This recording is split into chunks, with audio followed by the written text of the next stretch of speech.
এখন শয়তানের কথাবার্তারা দেখেছেন, বলছে আমরা বিএনপির সাথে মিলে আন্দোলন করব গণতন্ত্র পূর্ণ উদ্ধারে। এরে জবাই করা দরকার শয়তান। নির্বাচন ব্যবস্থাটা ধ্বংস করার পেছনে এই শয়তানগুলো দায়ী। এই আনিসুল হক একটা, এই হাসান মাহমুদ একটা। আর এখন বলছে এদেরকে টপ দিয়েছে, আমরা তোমাদের সাথে আছি গণতন্ত্র উদ্ধারে। আমরা এই টপে যদি দেশের যারা সাধারণ মানুষ যদি ওদের টপে পড়ে, আবার আপনি 30 বছর আয়না করে থাকবেন। আপনি টের পাননি আপনার মাকে এতিমের মাল আত্মসাতের মামলা দিয়ে বছরের পর বছর জেল খাটিয়েছে, অথচ সেই টাকার মামলা দিয়েছে ওই টাকার কয়েক গুণ বেশি টাকা ব্যাংকে পড়িয়েছে। তারে তো আরো পুরস্কার দেওয়ার দরকার ছিল।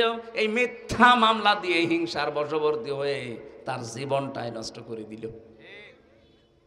যে সাবেক তিনবারের প্রধানমন্ত্রী, এই দেশে সেনা প্রধানের স্ত্রী, প্রেসিডেন্টের স্ত্রী, এরপরও যদি তার এই অবস্থা হয়, এখন যদি আবারও কেউ ওই সন্তানদের ফাঁদে পা দেয়, আমার মনে হয় দেশটা আরো 30 বছর পেছিয়ে যাবে। এখনো পর্যন্ত এ দেশে অনেক জালেমের দোসররা জালেমদের পক্ষে স্ট্যাটাস দেয়। শয়তান তোরে এরকম 14 বছর ওই আয়না ঘরে রাখা দরকার, তখন তুই টের পাবি যে মা কেমন লাগে। এত বড় দুঃসাহসিক কাজ করার পরও যদি কারো ভেতরে বিবেক জাগ্রত না হয়, ওরে মানুষ বললে গোনা হবে, ওটা একটা জানোয়ার। অথচ 15.5 বছর সে যত বড় জালেম ছিল, সে তত বড় নেতা ছিল। এই যে আয়না ঘরের সাথে যারা জড়িত, এর চাইতে বড় জালেম দুনিয়ায় হতে পারে? বলেন। আমাকে 10 দিন রেখেছিল ওই মাটির নিচে, কিছু কিছু মানুষকে দেখেছিলাম এই যে এত বড় বড় নখ হয়ে গেছে, চুল দাড়ি গোপ, মনে হচ্ছে জঙ্গল থেকে বের হচ্ছে। আর ভাই 2 মাস 5 মাস না, ওই লোকটা আছে 8 বছর 10 বছর 14 বছর। তাও যদি এভাবে আরামে রাখে তত থাকা যায়। এই যে পায়ের ভেতরে এভাবে হাত দেয়, আমি নিজে দেখেছি পায়ের ভেতরে এভাবে হাত দিয়ে, সামনে যে লোহার ব্যারিকেড আছে এই রডের সাথে হাত হ্যান্ডকাপ দিয়ে লাগিয়ে দেয়। 2 মিনিট 5 মিনিট থাকলেই তো মানুষের মাজা ব্যথা হয়ে যাওয়ার কথা। আমার 10 দিনে এমন ব্যথা হয়েছে এই পেছনে, এখনো পর্যন্ত এই হাড়ের ভেতরে ব্যথা করে। আমার সাথে মুফতি ফখরুল ভাই ছিলেন, উনি দেখতাম 60 হয়ে হাত পা ছেড়ে দিয়ে ঘুমিয়ে আসে। এই জেলখানার এই ফাঁসির কন্ডেম ছেলে, আপনাদের এই গাজীপুরের কাশিমপুর 4 নম্বরে। রাতের বেলা মাঝে মাঝে বলতাম, ভাই আপনি এইভাবে করে শুয়ে পড়েন। আচ্ছা হামজা, তোমার সাথে কি হয়েছে আমি জানি না, তবে আমাকে নিয়ে এইভাবে রেখেছিল যে শুয়ে থাকা যে কত বড় নিয়ামত, এটা আমি এখন টের পাচ্ছি। আমি যে হাত পা ছেড়ে দিয়ে এভাবে 60 হয়ে শুয়ে পড়ি, এটা আমার জন্য একটা নিয়ামত। আমার 1 দিন 2 দিন না, বছরের পর বছর এইভাবে রেখে দিয়েছিল। 1.5 মিনিট থেকে 2 মিনিট সময় দিত টয়লেট করার জন্যে। 50 ছোলা কয়েকটা দিত, সকালে 30-40টা ছোলা দিত, তাও তো পচা। দুপুরবেলা খাবার দিয়েছে, মনে হচ্ছে কেউ মাখিয়ে দিয়েছে। এত বড় জুলুমের সাথে যারা জড়িত, ওকে জানতো না যে এখানে মানুষ আছে। আপনি এরপরও জালেমের পক্ষে কথা বলেন, আপনি মানুষ। এখনো পর্যন্ত এদেশে অনেক জালেমের দোসররা জালেমদের পক্ষে স্ট্যাটাস দেয়। শয়তান তোরে এরকম 14 বছর ওই আয়না ঘরে রাখা দরকার, তখন তুই টের পাবি যে মা কেমন লাগে। এত বড় দুঃসাহসিক কাজ করার পরও যদি কারো ভেতরে বিবেক জাগ্রত না হয়, ওরে মানুষ বললে গোনা হবে, ওটা একটা জানোয়ার। একবার সিরাজগঞ্জ ছিল, নাম শোনেননি? সিরাজগঞ্জ পাবনা, ওখান থেকে বাড়ি যাবার সময় দেখি ড্রাইভার গাড়িটা কুকুরের উপর দিয়ে চালিয়ে না দিয়ে বাইরে দিল। রাস্তায় একটা কুকুর মরে পড়েছিল। ওনারে বললাম আপনি এমন করে চালালেন, এখন তো অ্যাক্সিডেন্ট হয়ে যেত। ড্রাইভার আমারে বলছে, হুজুর দেখেন না একটা কুকুর পড়ে আছে মরে, আমি ডবল করে চাকা দেব, আমার বিবেক নেই।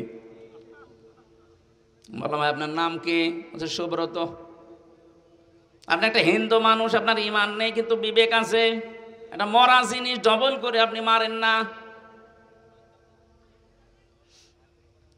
যাই বলেছে ভাই একটা মরা জিনিস ডবল করে মারলে কি হয়, ও মরলেই কি আর না মরলেই কি, তাও তো কুকুর একটা। ড্রাইভার আমার দিকে ঘুরে বলছে, হুজুর আপনি কি আসলেই হুজুর? হ্যাঁ, আপনি কেমন হুজুর? আপনি দেখেন একটা মরা কুকুর পড়ে আছে, আমি ডবল করে চাকা চালিয়ে দেব, আমার বিবেক কি মরে গেছে? আপনার এই কথাটা শোনার জন্যই তো আমি ছিলাম। আপনি একটা হিন্দু মানুষ, ইমান আপনার নেই কিন্তু বিবেক আছে, এই জন্যে ডবল করে আপনি মরা জিনিস মারতে পারলেন না। অথচ 2006 সালের 28 অক্টোবর জসিম ভাইয়ের মতো মানুষকে রাজপথে পিটিয়ে মারার পরে লাশের ওপরে ড্যাশ দিয়েছে। এদেরকেও আপনি মানুষ বলেন? যে কথাটা বোঝানোর জন্য এটা নিয়ে আসলাম, এই মানুষগুলোকে রাস্তায় যখন আমাকে চোখ বেঁধে নিয়ে যেতে মাটির তলা দিয়ে দেখতাম দেওয়ালের ওপরে এই নখ দিয়ে খুশিয়ে খুশিয়ে লিখে রেখেছে, ভাই কারা কি আসেন জানি না, যদি একটু বাইরে যেতে পারেন তবে আপনি এই নাম্বারে একটু জানাবেন যে আমি বেঁচে আছি। এটা যে কোন বছরও জানে না, কোন মাস তাও জানে না, কি বার তাও জানে না, কয়টা বাসেও তাও জানে না, আন্দাজের ওপরে চলতেছে। একদিন 2 দিন না, 14 বছর। মানবতার সামনে মহা কৌতুক করে যারা আজ মানবতার ফেরিওয়ালা নাম দিয়েছেন, মানব দরদি নাম দেন, আপনি কিসের মানুষ দাবি করেন? আপনি কিয়ামতে যখন উঠবেন আপনার এখানে লেখা থাকবে জালেম। টের পাবেন তখন কত ধানে কত চাল হয়। এই জন্য নেতৃত্ব কোনো জালেমের জন্য দেওয়া জায়েজ নেই। এটা আল্লাহর পক্ষ থেকে, নাকি আমি বানালাম? বলেন বলেন। আজকে থেকে আমরা চাই এই দেশে কোনো নেতা যারা হবে যদি জালেম হয়, ওদের রাজনীতি যেন আমরা বন্ধ করে দিতে পারি। কোন জালেম আর নেতৃত্ব করতে পারবে না।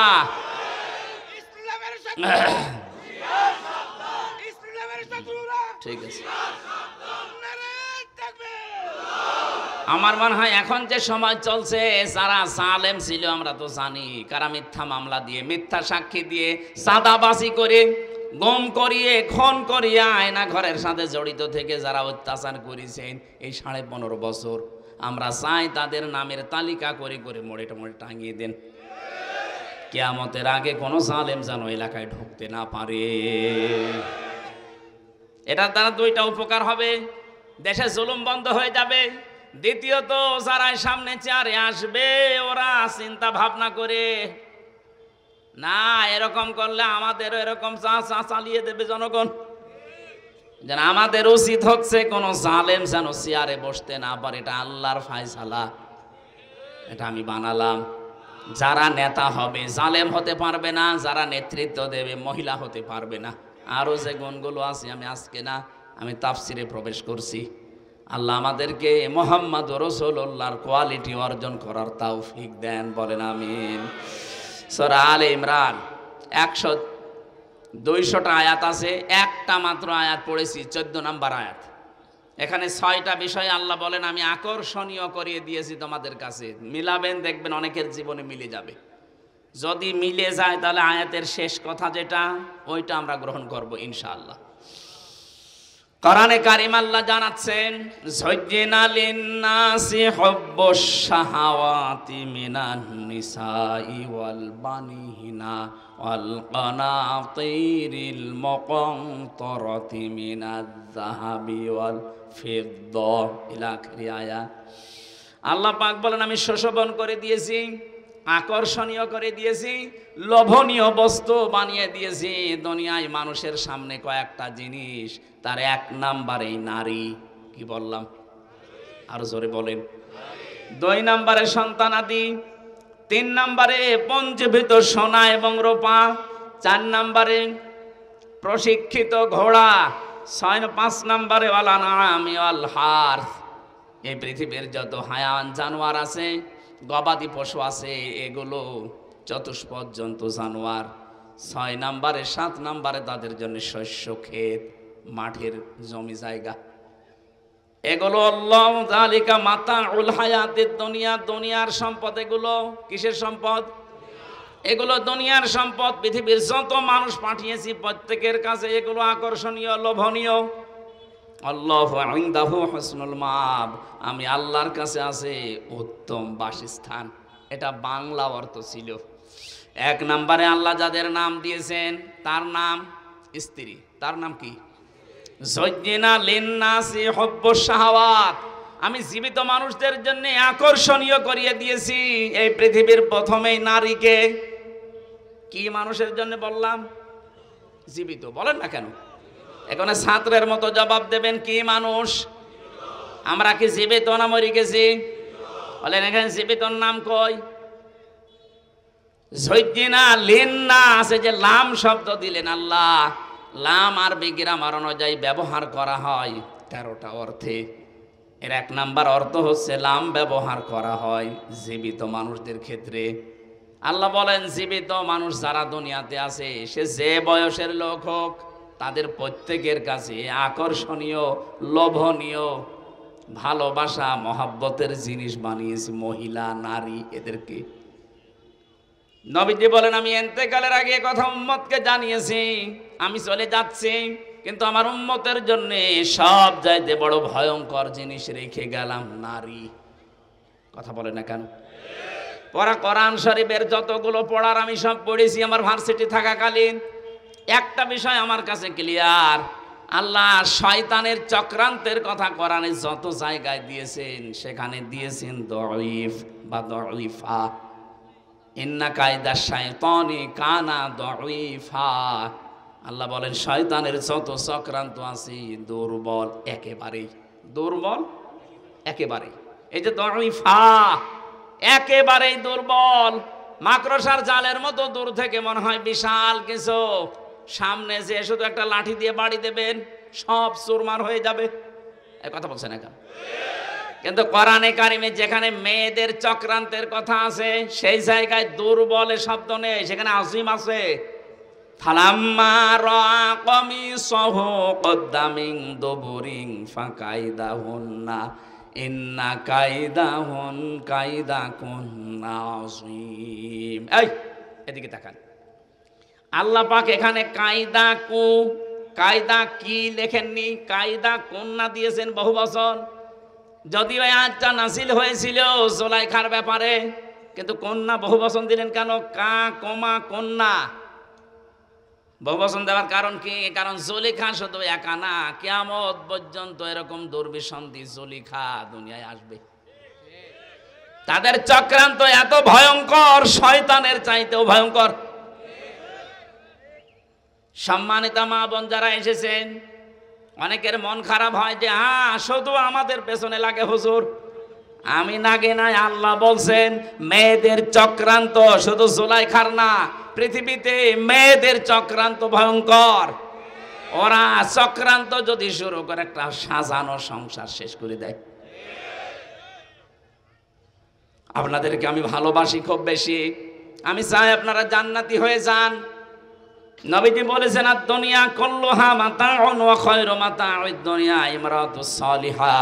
পৃথিবীর সব কিছুই তো সম্পদ, এর ভেতরে উত্তম সম্পদ হচ্ছে আল্লাহওয়ালা মেয়ে মানুষ। মিশকাত শরীফের হাদিস, মেয়েরা যারা এসেছেন ভালো করে মিলাবেন।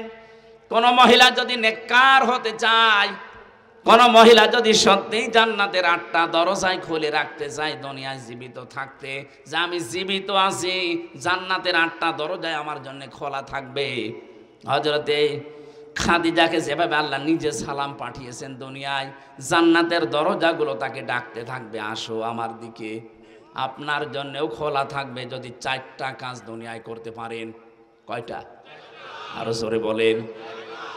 1 নম্বরে বিশ্বনবী জানিয়েছেন, কোন মহিলা যখন তার স্বামী বাড়িতে আসবে কর্মজীবন শেষ করে, মাঠে ঘাটে চাকরি বাকরি ক্ষেত খামার শেষ করে যখন বাড়িতে আসবে, ইদা নাজারা ইলাইহা সাররাতুহু, তার দিকে নজর দেওয়ার সঙ্গে সঙ্গে যেন সে স্বামীকে আনন্দ দেয়, হাসি খুশি দিয়ে, অভ্যর্থনা দিয়ে, কথাবার্তা দিয়ে, ব্যবহার দিয়ে, খেদমত দিয়ে, যেভাবেই হোক স্বামীকে যেন সে আনন্দ দেয়। তার ব্যবহারে, আচরণে, চেহারা দেখে স্বামী যদি একটু হাসে, আল্লাহর আরশ পর্যন্ত তার সাথে হাসবে। এইরকম মহিলা গাজীপুরে ঘরে ঘরে না নেই। মেয়েরা কথা বললে যে রাগ করেন, দেখেন তো একটা স্বামীও বলছেন এই কি মহিলা আপনি বলেন, একটা স্বামীও তো বলতে পারতো না আমারটা ঠিক আছে, কেউ বলছে না, তাও ক্যামেরা আমার দিকে ঘোরানো। কথা বলে না কেন? আমি হাসির জন্য বলছি না, আজ 100টা পরিবারে এই সমস্যা। কিসের আলেম, কিসের পীর, কিসের সাধারণ মুসল্লি, সব। অথচ ওরা জান্নাতে যাওয়ার জন্য 2 পায়ে খাড়া হয়ে আছে। আপনি শুধু নামাজ পড়ে রোজা রেখে কালো বোরকা পরে জান্নাতে জীবনও যেতে পারবেন না, কারণ সে কয়টা ফরজ কাজ তার ভেতরে এটা একটা। স্বামীকে আপনাকে আনন্দ দেওয়া লাগবে। এ কথা বলছে না কেন? একেবারে ইমানদারি কথা বলবেন, সত্য কথা, মিথ্যার আশ্রয় নেবেন না, তাহলে কবিরা গুনাহ হবে। বুকে হাত দিয়ে আল্লাহর দিকে তাকিয়ে বলেন তো আমি আমার স্ত্রীর প্রতি 100% সন্তুষ্ট। হাত তোলেন তো একজন, একজন শুধু। আপনার ওটাকে বউ না ফেরেশতা? আর বউ আছে তো নাকি? ও পাগল। একটা মানুষ হাত তুলতে সাহস, তার মন থেকে বললো না কবিরা গুনাহ হবে যদি মিথ্যা কথা বলেন। ইয়ার কি মারার জন্য বলি নাই, আমি পর্যন্ত হাত তুলতে পারছি না, আর ও হাত তুলে বসে আছে।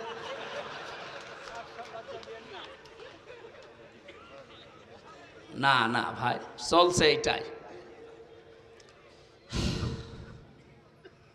অথচ বিশ্বনবী নিজে খাদিজাতুল কুবরার জন্য মাঝে মাঝে দোয়া করতেন কবরের পাশে গিয়ে, আল্লাহ কিয়ামতে কেউ কারো না, যখন তার স্বামী স্ত্রীকে ভুলে যাবে, সন্তান মাকে হারিয়ে ফেলবে, ওই কঠিন ময়দানেও যেন অন্তত আমার খাদিজাকে আমি ভুলে না যাই। কি করেছিলেন বলেন তো? হযরতে খাদিজা বলেন, গভীর রজনীতে যতবার আমার সামনে দিনের দাওয়াত দিয়ে বাড়িতে আসতো, তার কি করে খুশি করা যায় সেই কাজে আমি নিজেকে নিয়োজিত রাখতাম। আল্লাহ সালাম এমনি পাঠায়নি, তারপর জীবন পুড়ে দেখেন কি করেছিলেন স্বামীর জন্যে। জীবনে যা ছিল স্বামীর কথার বাইরে একটা কিছু করেননি, সব বলেছেন যখন আপনি চান সব আপনার জন্য দিয়ে দিলাম। আর আপনি ক্যান্সার হয়ে মরে যাবেন, ওর 14 ভরি সোনা আছে, 1 ভরি বেচতে গেলে কলজায় লাগে, অথচ ওই সোনা আপনি নিজেই কিনে দিয়েছেন। এক কথা বলছেন না কেন? দ্বিতীয় নম্বরে পেয়েছি ইদা গাবা জাওজাতিহা হাফিজাতুহু, যখন তার স্বামী বাইরে যাবে তখন ওই মহিলা নিজের যতটুকু সম্ভ্রম ইজ্জত আছে এটা হেফাজত করে রাখার চেষ্টা চালাবে। অনেক মহিলা আছে নামাজও পড়ে, রোজাও রাখে, দেখি হজও করে এসেছে, স্বামী বাইরে গেলে বাইরের পুরুষের সাথে তখন পরকীয়া প্রেমে লিপ্ত হয়। মোবাইলে তো আছে, এমনকি অন্য পুরুষকে বাড়িতে ডেকেও নিয়ে আসে। বলেন সুবহানাল্লাহ। আহা, আপনি নামাজ পড়ে, কিসের নামাজ পড়েন আপনি? আপনার এই নামাজ বাদ দিয়ে দেওয়া দরকার। নামাজ যদি আপনাকে পরপুরুষের সাথে গল্প করায় বন্ধ করতে না পারে, তো সেজদা দিয়ে সময় নষ্ট করেন কোন কারণে? কথা বলেন এখানে। আল্লাহর নবী মুহাম্মদুর রাসূলুল্লাহ 3 নম্বরে বলেন, স্বামী যদি তাকে কোনো আদেশ করে, সে স্বামীর আদেশ যদি জায়েজ হয়, ওইটা জীবন চলে গেলেও সে ওইটা মানে। ঠিক আছে, আমি নিজে স্বামী, আমি আমার ঈমান থেকে বলছি, কোরআন সামনে নিয়ে। একটা মানুষ অসুস্থ হওয়ার জন্যে, একটা মানুষকে অশান্তিতে থাকার জন্যে আমার মনে হয় এই বাংলাদেশে 100 ভাগের 98 ভাগ দায়ী তার বউ। একটু যদি ছাড় দিয়ে চলতে পারতো যে আমার জন্য লোকটা করে নাকি, ওই জায়গায় যদি আমি থাকতাম তো 2 দিনও টিকে থাকতে পারতাম না। মাথার ঘাম পায়ে ফেলে যে লোকটা এই করে, আর আমি একটু থেকে একটু হলে আন্দাজে তার নামে উল্টাপাল্টা কথা বলি, ধারণা করি। আমি এত জান্নাত পাওয়ার জন্য আশা করে আছি, কিসের জান্নাত পাবেন আপনি? আপনি তো জাহান্নামে হয়ে বসে আছেন। বিশ্বনবী জানিয়েছেন 4 নম্বরে যে স্বামী বাইরে থাকবে, কিন্তু ওই মহিলা নিজের স্বামীর সম্পদ এবং সন্তানকে দ্বীনের পথে চালানোর চেষ্টা চালাবে। শুধু চালানোর চেষ্টায় চালাবে না, নিজের স্বামীকে অতুইনু আলা জাওজাতিহা, অতুইনু আলা দীনি জাওজাতিহা, তার স্বামীকে সে দ্বীনের পথে চলার জন্য উৎসাহ দেবে। স্বামী যদি দিনের কোনো কাজে, ভালো কোনো কাজে আঞ্জাম দেয়, যদি তার কাছে সময় কম দিতে পারে, তখন চিন্তা ভাবনা করবে কি করে স্বামীকে আরো উদ্বুদ্ধ করা যায়। কোন মহিলা যদি সত্যি স্বামীকে উদ্বুদ্ধ করে দিনের কাজে চলতে ফিরতে সাহায্য করে, ও বিবি হালিমা, বিবি রহিমার সাথে কিয়ামতে জান্নাতে থাকতে পারবে। নারীদেরকে আল্লাহর নবী ভয়ঙ্কর বললেন যে এদের মতো ফিতনা, এদের মতো ভয়ঙ্কর জিনিস আমি আর তোমাদের জন্য রাখলাম না। আজ তামাম দুনিয়ার দিকে তাকিয়ে আমরা যেটা দেখি, সব পাপের মূল হয় মহিলা, নাই জমি জায়গা। বলেন বলেন, এখান থেকে ফিরে থাকা কত বড় কঠিন, যেহেতু কোরআন জানাচ্ছে এদের ষড়যন্ত্র বড় মারাত্মক, ভয়ঙ্কর। ছোটখাটো বিষয় নিয়ে পরিবারে তুমুল আকারে এমন কিছু করে, শেষে সংসারই ভেঙে যায়। অথচ বিষয়টা তেমন বড় না। আপনি মায়েকে হয়তো মায়ের জন্য 1000 টাকা দিয়ে শাড়ি কিনেছেন, স্ত্রীর জন্য 800 টাকা দিয়ে, মাত্র 200 টাকা কম বেশি 3 দিন কথা বলে না। এ কথা বলছে না কেন? আর মেয়ে লোক যদি একবার পরিবারে রাগ করে, ও পুরুষ মানুষ মানসিক রোগী হতে বেশি দিন সময় লাগে না। ডাক্তার এখন পরীক্ষা করে জানাচ্ছে মেয়েদের জন্য স্বামীকে আনন্দ দেওয়ার যতগুলো জিনিস আল্লাহ দিয়েছেন, এই পুরুষ মানুষ মানসিক শান্তি পাওয়ার জন্য যদি মেয়েদের কাছে আসে, তার স্ত্রীর কাছে, ও সারাদিনের পরিশ্রান্ত শরীরের অর্ধেক আমার আল্লাহ দূর করে দেয়। আমার মানে হাদিসটা পুরো উল্টিয়ে ফেলেছি আমরা। সারাদিনের পরিশ্রান্ত শরীর ওর কাছে নিয়ে যাওয়ার পরে মানসিক শান্তি দূরের কথা, অর্ধেক ক্লান্তি দূর না, আরো ক্লান্তি চেপে বসে, যে কি মুখ না, মনে হচ্ছে পেশা বসে আছে। এরকম বউ আছে কার বাড়ি? হাত তোলেন তো। 1 জন 2 জন তোলেন তোলেন, কোনো ভয় নেই, ক্যামেরা আমার দিকে মারা, তোলেন হাত।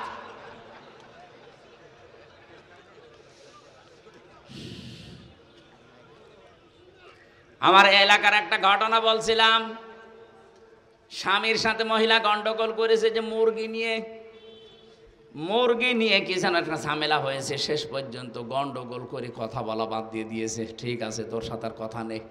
স্বামী রাতে শীতের সময় স্ত্রীর কাছে যায় না, বাইরে খড়কুটায় আগুন লাগিয়ে তাপ নেয়। 1 দিন 2 দিন 3 দিন এভাবে চলছে। খাবার মাবার বাইরের হোটেল মোটেলে বিভিন্ন জায়গায় খেয়ে খেয়ে সময় কাটাচ্ছে। আল্লাহর ইশারা একদিন ওর লুঙ্গিতে আগুন লেগে একেবারে জায়গা মতো আগুন লেগে গেছে। স্ত্রী জানালার ফাঁকা দিয়ে চিন্তা করছে, যে অবস্থা, এখনো যদি কিছু না বলি ও তো সব শেষ হয়ে যাবে। কথা তো আমি বলবো না, আমার প্রেস্টিজ নষ্ট হবে। অথচ আজকে হাদিস পড়লাম, মেশকাত শরীফের ভেতরে আছে, স্বামী স্ত্রীর গন্ডগোল হওয়ার পরে যে আগে থেকে কথা আরম্ভ করবে, সে বেহায়া, বেলজ্জা, নির্লজ্জ না। সেটা চাই যে আমার সম্পর্কটা ঠিক। এই জন্যেই তোমার সাথে আগে কথা বলা শুরু করে। এই গন্ডগোলের পরে যদি স্বামী স্ত্রী বা মুসলমানদেরকে আগে থেকে নিজে কথা বলা আরম্ভ করে, ও যেন একটা ছাগল সাদগা দেওয়ার সওয়াব পায়। চিন্তা কর, আমি কথা বললে আমার প্রেস্টিজ নষ্ট হবে, আমি ছোট হয়ে যাব। ও যাক, সব পুড়ে যাক, কিছু বলবো না। মনে মনে ভাবে যদি সবই পুড়ে যায়, যে আমার আবার কি হবে। শেষে জালানা থেকে মুখ ঘুরিয়ে অন্যদিকে তাকিয়ে বলছে, আমি কারোর সাথে কথাও বলি না, কারো লুঙ্গিতে আগুন লাগলে তাও বলি না। আর স্বামী চিন্তা করছে হচ্ছে কি, তাকিয়ে দেখে লুঙ্গিতে আগুন। ডাক দিয়ে বলে, রব্বুল আলামিন, তওবা করছি, জীবনে কোনোদিন আর বউর সাথে কথা বন্ধ করবো না, এখনই পুড়ে মরে যেতাম। এদের চক্রান্ত বড় ভয়ঙ্কর। এদের এই ছোট মনের কারণে আজ হাজার হাজার স্বামী তার নিজের আপন বোনের সাথে, আপন ভাইয়ের সাথে সম্পর্ক রাখতে পারছে না। এটাকে আমি বেশি বলে ফেললাম? কুষ্টিয়ায় আমি 9 সালে যে ওসি সাহেবকে পড়াতাম, নিজের আপন ভাইয়ের সাথে 30 বছর সে কথা বলে না। খুব বড় বিষয় না, এই বর কারণে আজ কত বছর হয়ে গেল নিজের আপন মায়ের পেটের ভাই কথা বলে না। আমাকে মাঝে মাঝে দুঃখ করে কেঁদে ফেলতো। কথা বলতে গেলে আবার এদিকে সংসার টিকবে না। কেন বহু স্বামী আমরা এই ঝামেলায় পড়ে আছি, এই স্ত্রীর ছোট মনের কারণে অনেক স্বামী নিজের আপন বোনের খোঁজ খবর নেয় না। টাকা পয়সা খরচ করবেন, তার হক আদায় করবেন, দেখবেন ওর মন পাবেন না। অথচ বিশ্বনবী নিজে বলেন, আমি যখন নবুয়ত পেয়ে আসলাম, নবুয়ত পেয়ে আসার পরে আমি ভয় পেয়েছিলাম জিবরাইলকে দেখে। ডাক দিয়ে বললাম, খাদিজা আমাকে ঢেকে দাও, জাম্মিলুনি, আমি ভয় পেয়েছি। হযরতে খাদিজা ওই দিন সেই কটা কথা বলেছিলেন তার প্রথম নাম্বারে, কাল্লা, কখনোই না, আল্লাহি মা ইয়াখজিক আল্লাহু আবাদান। হে আমার স্বামী, হে আবুল কাসেম, ভয় পান কেন? কোনো ভয় নেই আপনার। আল্লাহ কখনো আপনাকে লাঞ্ছিত, অপমানিত, ভয় ভীতি দেখাবেন না। ইন্নাকা লা তাসিলুর রহিমা, কারণ আপনি রেহেমের সম্পর্কগুলো ঠিক রাখেন। আত্মীয়তার সম্পর্ক, রক্তের সম্পর্ক আপনি ঠিক রাখেন। আপনাকে আল্লাহ জিন, পরি, ভূত, পেতনি এগুলো দিয়ে ভয় দেখাবে না, আপনি কখনো ভয় পাবেন না। স্ত্রী বলছে, অথচ এই স্ত্রীর কারণে আজ হাজারো মানুষ আমরা নিজের আপন আত্মীয়র সাথে সম্পর্ক রাখতে পারছি না। এই কথা বললি না কেন? হ্যাঁ, ওই মহিলা যাকে আপনি বিয়ে করে নিয়ে আসলেন, ওর যদি আপন বোন থাকে, সে বাড়িতে 10 বার আসবে মাসে, কোনো বিরক্ত নেই, কোনো প্রশ্ন নেই। তা আপনার নিজের আপন বোন, আপন ভাই যদি মাসে 2 বার আসে, বলে আর জায়গা নেই, শুধু এখানে আসে, এক কথা বলছে না কেন? এরকম ছোট মন কেন আপনার? মনটা একটু উদার করতে পারেন না? কি মনে হয় আপনার এগুলো দুনিয়ার সম্পদ? এই পৃথিবীর মর্যাদা আল্লাহর কাছে একটা মশার ঠ্যাঙের মতো নেই। সম্মানিত মা বোনেরা, আমি জানি আপনি মন খারাপ করছেন, সত্যি আল্লাহর কোরআন সামনে আমি আপনাকে ভালোবাসি, আপনি জাহান্নামী হয়ে যাচ্ছেন এই ছোট কাজের কারণে। আরে ভাই, 100 বছর পরে তো আপনিও থাকবেন না, আমরাও থাকবো না। কি 100 বছর পরে এখানে যারা আছি একটা মানুষও থাকবেন? বলেন। নতুন মানুষ সব এখানে এসে চাষ করবে, আর আমরা সব মাটির বাসিন্দা। এমনকি 100 বছর পরে যদি আপনি যেই বাড়ির জন্য, যেই ঘরের জন্য আপনার স্বামীকে তার বোনের সাথে সম্পর্ক রাখতে দিলেন না, যেই ঘরের জন্য, যেই বাড়ির জন্য, জমি জায়গার জন্য, ফ্ল্যাটের জন্য, দোকানদারির জন্য তার আপন ভাইয়ের সাথে সম্পর্কটা আপনার কারণে নষ্ট করে ফেলেছে, আপনি 100 বছর পরে এই বাড়িতে সাজগোজ করে যদি আসেন, আপনার নাতির নাতি যারা, তারা আপনাকে আর চিনবে না। আপনি যদি দাবিও করেন যে আমি কিন্তু এই বাড়ির বাসিন্দা ছিলাম, আগে এই বাড়ি আমি বানিয়েছি, ও বলবে বাদ দাও। এটা বলবে না? এক কথা বলেন না কেন? বলবে না? 100 ভাগ বলবে, পরীক্ষা করে দেখবেন, থাকবেন না তো। এই হচ্ছে দুনিয়া। আল্লাহ বারবার এই দুনিয়া সম্পর্কে আমাদেরকে সতর্ক করছে, যালিকা মাতাউল হায়াতিদ দুনিয়া, এইটাই দুনিয়ার সম্পদ। তুই 100 বছর পরে তোর এই শরীর নিয়ে ফিরে আসবি। আমির হামজা কুষ্টিয়ায় যে বাড়ি বানিয়েছে, এই বাড়িতে আমার মনে হয় 100 বছর পরে আমি গেলে আমার এই মেয়ের মেয়ে যেটা হবে, ওরা আমারে বলবে, কে তুমি? কথা বলছে না কেন? থাকতে দেওয়া তো দূরের কথা, যদি বলি যে নিচতলায় যে গ্যারেজ আছে, গ্যারেজে একটু থাকি, বলবে না, আপনি অন্য জায়গায় যান। এই হচ্ছে দুনিয়া। আর আপনি এদের জন্য আজ সিন্ডিকেট করে হাজারো মানুষকে কষ্ট দিচ্ছে। এই যে ব্যবসায়ীরা সিন্ডিকেট করে যারা মানুষকে কষ্ট দিচ্ছেন, তারা আল্লাহর ভাষায় জালেম। কার জন্য আপনি টাকা পয়সা গোছালেন সিন্ডিকেট করে? আপনার মেয়ের জন্য, ছেলের জন্য, বউর জন্য? বাস্তবতা বোঝেন। এই টাকা পয়সা ভোগ করার জন্য তারা 2 পায়ে খাড়া আছে, কিন্তু পাপ ভোগ করার জন্য একটাও খাড়া নেই। এটা বাস্তব কিনা বলেন? বলেন না কেন? সুতরাং আমরা যেন এরকম পাগল হয়ে না যায়, আমি সহ যারা আছি এই পাগল হব না আমরা। এই পাগলামি করবেন তো ধরা খাবেন। আপনার পাপ নেওয়ার জন্য কেউ রাজি না, অথচ এই অন্যায়ের কারণে যে পাপ হয়ে গেল। এই টাকা পয়সা, অর্থ সম্পদ ভোগ করার জন্য আপনার বউ 2 পায়ে খাড়া আছে। নেককার নারীর বৈশিষ্ট্য বেশি।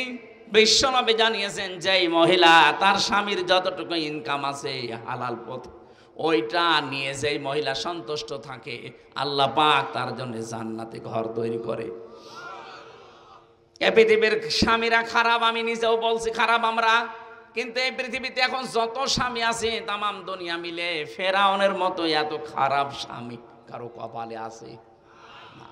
আপনি জানেন সে কি করেছিল? নিজের স্ত্রীকে হাতের ভেতরে পেরেক লাগিয়েছে, পায়ের ভেতরে পেরেক লাগিয়েছে, কপালের ভেতরে পেরেক দিয়েছে, মাথার চুলগুলো গরম পানি দিয়ে তুলে ফেলছে, উলঙ্গ করে তীর মারতেছে। এরকম কঠিন অবস্থা। হযরত জিবরাইলকে আল্লাহ বললেন জান্নাতটা তুলে নিয়ে আমার বান্দির সামনে ধর। হযরত জিবরাইল এসেছেন, ইযে ক্বালাত রাব্বি ইবনি লি ইনদাকা বাইতান ফিল জান্নাতি ওয়া নাজ্জিনি মিন ফিরআউনা ওয়া আমালিহি ওয়া নাজ্জিনি মিনাল কওমিজ যালিমিন। হযরত জিবরাইল এসে বললেন, আল্লাহর বান্দি, তুমি যে পরীক্ষায় অবতীর্ণ হয়েছো, ঈমানের এই পরীক্ষা দেখে আল্লাহ খুশি হয়ে জান্নাত পাঠিয়ে দিয়েছে তোমার জন্য। হযরতে আসিয়া ডাক দিয়ে বলেছিলেন, ফেরেশতা আল্লাহকে বলো এই জান্নাত না, উনি সেখানে আছে, ওনার সামনে আমার জন্য একটা ঘর বানিয়ে দিক, যে ঘরে বসে বসে ওনাকে দেখা যায়। আর আল্লাহকে বলো, রব্বুল আলামিন, আমার স্বামী আমার উপরে যা করছে, আমার হাতে পায়ে পেরেক লাগানো, কপালের ভেতরে শলাকা দিয়েছে, আমার মাথার উপরে গরম তেল ঢেলে দিয়ে চুলগুলো সব তুলে ফেলেছে, আমাকে পাথর মারার জন্য, তীর মারার জন্য উলঙ্গ করে দাঁড় করিয়ে রেখেছে। এই কঠিন অবস্থা দেখে আল্লাহ তুমি আমার স্বামীর উপরে রাগ করো না, আমার স্বামীর এই জুলুম দেখে তুমি রাগ করো না, এবং কে জালেমদেরকে জুলুম করাচ্ছে তাদের উপরও তুমি রাগ করো না। তুমি একটা কাজ যদি করতে চাও তাহলে এই জুলুম থেকে আমাকে বাঁচাও, কিন্তু আমার স্বামীর উপরে তুমি রাগ করো না। স্বামী কি আল্লাহর ওলি ছিল? এত বড় খারাপ স্বামী দুনিয়া কারো আছে? এরকম কঠিন পরিস্থিতিতেও তুমি স্বামীর জন্য বরদোয়া দেননি, আর তুমি সব পাওয়ার পরে মাসে 2টা সাবান কম হলে উল্টা পাল্টা গালি দাও। তুমি জান্নাত পাওয়ার জন্য 2 পায়ে খাড়া, মরে দেখো জান্নাত না তোমাকে জাহান্নামের তলদেশে আল্লাহ দিয়ে দেবে। বিশ্বনবী মেরাজ থেকে ঘুরে এসে বলেছিলেন, আমি মেরাজে মহিলাদেরকে 2টা কারণে জাহান্নামে বেশি দেখেছি। 1 নম্বরে কুফরি করা। সাহাবীরা বললেন, হুজুর ওরা কি কুফরি আল্লাহর সাথে করে? বলে না, স্বামীর সাথে। স্বামীর সাথে কুফরি করে কি করে? নাফরমানি করে স্বামীর সাথে, এইভাবে সব দিয়েছে সারা জীবন পুরুষটা, একদিন যদি বছরে একটা জিনিস কম হয় তখন খোটা দেয়। এরকম মহিলা দেশে নেই। আমি তো বাস্তব কথা বলছি ভাই। যাদের পরিবারে এরকম মহিলা আছে, ওর দুনিয়া শেষ, আখেরাতও শেষ। হয়তো কিছুদিন আপনি শান্তি শান্তি পাবেন দুনিয়ায় ভোগ করার জন্যে। আল্লাহ বলেন এগুলো দুনিয়ায় ভোগ করা জিনিস করে না, শুধু বিয়েতে ব্যবহার করবে বলে সোনা কিনতে আসে। এই চাপ দিয়ে দিয়ে যারা দুনিয়ায় স্বর্ণ কেনে, স্বর্ণের জাকাত দেয় না, শুধু রেখে দেয়। এগুলো কিয়ামতের দিন লোহা দিয়ে গরম করা হবে, আগুন দিয়ে, এরপর পিঠের উপরে, বুকের উপরে, মুখের উপরে আল্লাহ ছাপ দেবেন। বলেন নাউজুবিল্লাহ। আপনার দুনিয়ায় যত সম্পত্তি আমরা দেখতে পাই না কেন, আপনার সন্তান বলেন, আপনার পঞ্চপিতা সোনা রূপা, আল খাইলিল মুসাব্বামা, পৃথিবীতে যে সাদা কপালওয়ালা ঘোড়া, এখানে ব্যাখ্যা খাইলের ব্যাখ্যায় শুধু ঘোড়া না, আধুনিক তাফসিরে খাইল মানে এই যে প্রাইভেট কার, বড় বড় বাস যেগুলো দেখতেই, প্লেন বলেন, হেলিকপ্টার বলেন, যেগুলো দেখলেই চোখ চুড়িয়ে যায়, এগুলো সব এই খাইলের ভেতরে দ্রুত গতি সম্পন্ন যান। আল্লাহ এর পরে দিয়েছেন অল আনআম, বিভিন্ন রকমের গবাদি পশু পাখি, চতুষ্পদ জানোয়ার, এগুলোর প্রতি মানুষের মহাব্বত ভালোবাসা আমি তৈরি করে দিয়েছি। দুনিয়ায় শস্য ক্ষেত, এই যে যারা 15.5 বছর ছিল, আপনি তাদেরকে একটু মিলান, তারা বাগান বাড়ি বানিয়েছিল, বিশাল বিশাল হরিণ পর্যন্ত তারা পুষত, হাতি পুষত। আমার কুষ্টিয়ার যিনি এমপি ছিল হানিফ সাহেব, আমার মনে হয় খুলনার অর্ধেক জায়গায় তার এই যে মাছের বড় বড় ঘের, খুলনা সাতক্ষীরা বাগেরহাট মিলে 1-2 বিঘা না, হাজার হাজার বিঘা উনি আল্লাহর নামে কিনেছে। কি হলো? এখন তো পালিয়ে পালিয়ে বেড়াচ্ছেন, জনগণ পেলে এখন কুকুরের মতো পিটিয়ে মারবে। কেন? ওগুলো যাদের কাছ থেকে নিয়েছিলেন সব এখন তারা ফেরত নিচ্ছে। আল হার্স, এই শস্য ক্ষেত, মাছ, ঘের, যাই বলেন, এগুলো হার্সের ভেতরে এই খাদ্যের বিশাল ভান্ডার তৈরি করে করে এমন ভান্ডার বানিয়েছিলেন, আপনি তো ভোগ করতে বেশি পারলেন না। এই পৃথিবীতে বড় বড় জন্তু জানোয়ার আছে, তাদের চাইতে দুনিয়া আমরা বেশি ভোগ করতে পারি না। একটা হাতি খাবার খায়, আমরা 250 জন মিলে যা খাবার খাই ওই রকম খাবার লাগে হাতির। একটা তিমি মাছ এই পৃথিবীতে কয়েক টন খাবার এক একবারে খায়, আপনি তো 1-2 মাস মিলেও খেতে পারবেন না। তাহলে তাদের তুলনায় আমি তো বেশি খেতেও পারলাম না। কি কার জন্য কি করছেন? আল্লাহ বলেন আল্লাহু ইনদাহু হুসনুল মাব, আমি আল্লাহর কাছে কিন্তু উত্তম একটা জিনিস আছে। কি? আমি কি বলবো তোমাদের? কুল হাল কুল উনাব্বিউকুম বিখাইরিম মিন যালিকুম। নবী, আপনি ওদেরকে একটু জিজ্ঞাসা করেন তো, যারা আপনার সামনে বসে আছে, ওই গাজীপুরের মানুষেরা, কুল উনাব্বিউকুম বিখাইরিম মিন যালিকুম, এতক্ষণ যে জিনিসের কথাগুলো বললাম দুনিয়ায়, যারা এগুলো পেয়ে আনন্দে আত্মহারা হয়ে আছে, এর তুলনায় কি কোনো উত্তম জিনিসের কথা তোমাদেরকে বলবো? আল্লাহ বলেন কি সেটা? লিল্লাযিনা তাকাও, যারা তাকওয়া অবলম্বন করে দুনিয়ার জীবন চালায়। এখন তাকওয়া কি? তাকওয়া শব্দের ব্যাখ্যায় আমি পেয়েছি যোগ্যতা অর্জন করা লাগবে।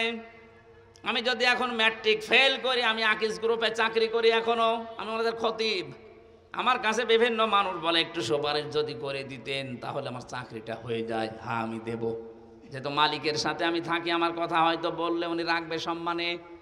কিন্তু আপনি ম্যাট্রিক ফেল, ওনারা নেবে বিএ পাস, আপনি ম্যাট্রিক ফেল করে বলছেন আমার জন্য সুপারিশ করেন। আমি না, আমার বাবা সুপারিশ করলেও কাজ হবে। তা আপনার তো যোগ্যতা অর্জন আগে করা লাগবে, তারপরে যদি একটু ঠেলা দেওয়া যাইতে হবে।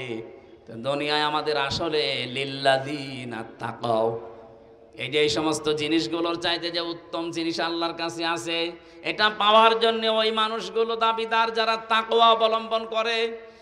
এটা আমাদের আজ নেই, আমাদের জীবন থেকে দিন দিন এগুলো আরো হারিয়ে যাচ্ছে। ও গাজীপুরবাসী, আমি সহ যারা এসেছি, এই মুহূর্ত থেকে তাকওয়ার 1 নাম্বার ব্যাখ্যা শোনেন। নিষিদ্ধ জিনিস যার কাছে আছে, ওটা আল্লাহর জন্য ঘৃণা করে ছেড়ে দেওয়ার নাম তাকওয়া। যারা এতদিন ঘোষ খান, আজকে আল্লাহর নামে আল্লাহর দিকে তাকিয়ে নিষিদ্ধ কাজ এটা পায়খানার মতো ছেড়ে দেবেন। কথা বলে না কেন? যারা সুদ খান, এই যে 1000 টাকা ছেড়ে রাখে, 1000 টাকায় প্রতি মাসে আরো 200 টাকা বেশি পায়। এই এলাকায় মনে হয় এখনো নেই।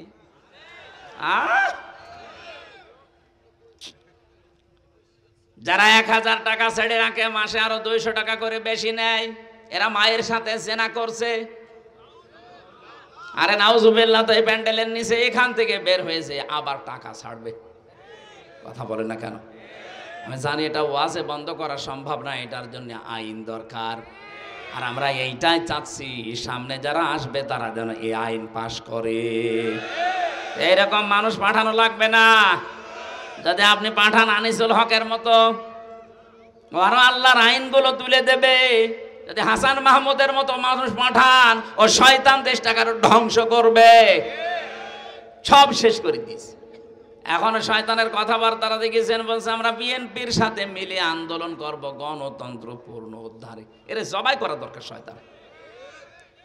নির্বাচন ব্যবস্থাটা ধ্বংস করার পেছনে এই শয়তানগুলো দায়ী। এই আনিসুল হক একটা, এই হাসান মাহমুদ একটা।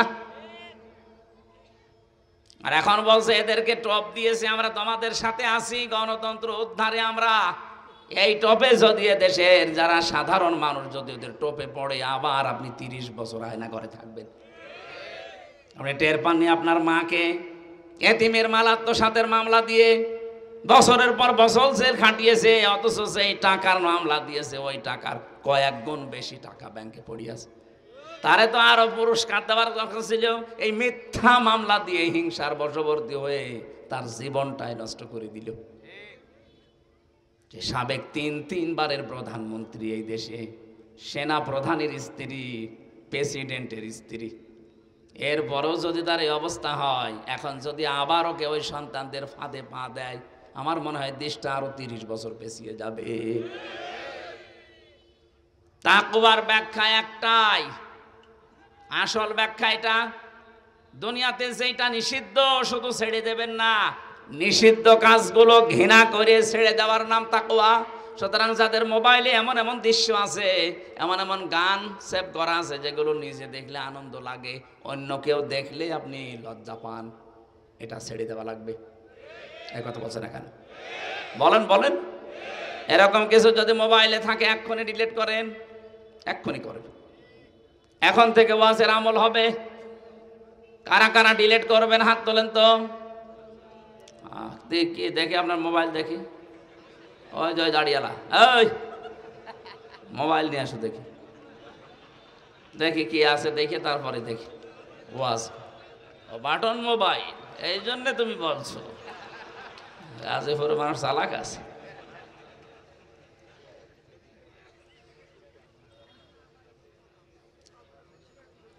আল্লাহ রাব্বুল আলামিন বলেন ইনদা রাব্বিহিম, তাদের রবের নিকটে জান্নাতুন, এমন একটা বাগান আছে, তাজরি মিন তাহতিহাল আনহার, তলদেশ দিয়ে নদী আর নহর প্রবাহমান থাকবে। ও বাংলার মানুষেরা, দুনিয়ায় কিছুই যদি আমরা না পাই কোনো আফসোস নেই, মরণের পরে আল্লাহ যদি এই জিনিসটা আমাদের জন্য দিয়ে দেয়, আমার জীবন সফল। খালিদিনা ফিহা, চিরকাল থাকতে পারবেন। পবিত্র স্ত্রী আল্লাহ দান করবেন সেই মানুষগুলোর ভেতরে। এই যে মাসে 3 দিন 5 দিন 7 দিন না পাক, এটা থাকবে না। তাদের চেহারা এত সুন্দর করে আল্লাহ বানিয়েছেন, এত পবিত্র করে, যত রকমের পল্ল পোশাক তাদেরকে পরানো হবে, এই শরীরের ভেতর দিয়ে ক্যালসিয়াম পর্যন্ত পোশাকের মাঝে দেখা যাবে। আল্লাহ জীবনে যদি আমরা কিছু না পাই, অন্তত জান্নাতের একটু জায়গা হলেও আমাদেরকে দিয়েও, বলেন আমিন। আল্লাযীনা তাতাওয়াফাহুমুল মালায়েকাতু তাইয়্যিবিনা ইয়াকুলুনা সালামুন আলাইকুম উদখুলুল জান্নাতা বিমা কুনতুম তা'মালুন। যারা আল্লাহকে ভয় করার নীতি অবলম্বন করে দুনিয়ার জীবন কষ্ট হলেও চলবে, এই মানুষগুলো যখন মরবে পবিত্র হয়ে, তাদের পোশাকের পবিত্রতা, তাদের শারীরিক পবিত্রতা, চিন্তার পবিত্রতা, আমলের পবিত্রতা, এই পবিত্র করে করে যখন জীবনটা ফেরেশতাদের হাতে তুলে দেবে, ফেরেশতারা বলবে সালাম, শান্তি আল্লাহর বান্দা তোমার উপরে, আলাইকুম উদখুলুল জান্নাহ, এই জান্নাতে প্রবেশ করো, বিমা কুনতুম তা'মালুন, যে কাজগুলো দুনিয়ায় করতে, ওই কাজের ফলশ্রুতিতে আল্লাহ এই বাগান তোমার নামে লিখে দিয়েছে। রিদওয়ানুম মিনাল্লাহ, আল্লাহ বলেন আমি আল্লাহ সব চাইতে বেশি তোর উপরে রাজি হয়ে গেলাম, আকবার। রিদওয়ানুম মিনাল্লাহ, আমি আল্লাহর পক্ষ থেকে সব চাইতে বড় নিয়ামত, আমি তোর উপরে রাজি হয়ে গেছি। জান্নাতে প্রবেশ করিয়ে যদি আল্লাহ বলে বান্দা তোর উপর আমি রাজি হয়ে গেছি, এর চাইতে আর কিছু লাগবে? তামাম দুনিয়ার মালিক আমি হলাম, 100 বছর ক্ষমতায় থাকলাম, মরে গেলাম, আল্লাহ বললো যা জাহান্নামে যা। তো এইরকম কিয়ামত পর্যন্ত থাকায় আমার কোনো লাভ নেই, কারণ আমরা তো মুশরিক কাফেরদের মতো না, আমরা বিশ্বাসী। কথা বলে না কেন? আমরা যেহেতু বিশ্বাসী, এই বিশ্বাসটার সামনে কাজে লাগিয়ে জীবন চালাবেন। কিছু না পান, আল্লাহ পাক যদি মরণের পরে বাগানটা আমাদের দিয়ে বলে যা তোরে আমি রেস্টি করে দিলাম, 6666 তালা বিশিষ্ট ভবন আল্লাহ হাফেজদেরকে দেবেন। যেই কয়টা আয়াত আপনি মুখস্থ করে আমল করতে পারবেন, কিয়ামতে ওই কয়তলা বিল্ডিং এর মালিক হবেন। আল্লাহু বাসীরুম বিল ইবাদ, আল্লাহ তার বান্দাদের প্রতি সূক্ষ্ম দৃষ্টি, একেবারে নজর দিয়ে আছে আমার বান্দারা কি করে। আল্লাহ আমি সহ যারা এসেছি, আয়াতটা জীবনে তুমি সেট করে দাও, বলেন আমিন। জেলখানায় বসে বসে 24 ঘন্টা তালা লাগানো, একটু লিখেছিলাম। আমার যতগুলো বই লিখিত আছে তার ভেতরে একটা বই আমার গাড়িতে এখন আছে। সৃষ্টির সূচনা কিভাবে আল্লাহ করেছিলেন, জ্ঞানী মানুষদের জন্য এটা লাগবে। শিক্ষিত মানুষরা যাওয়ার সময় ওই বইটা নিয়ে যাবেন।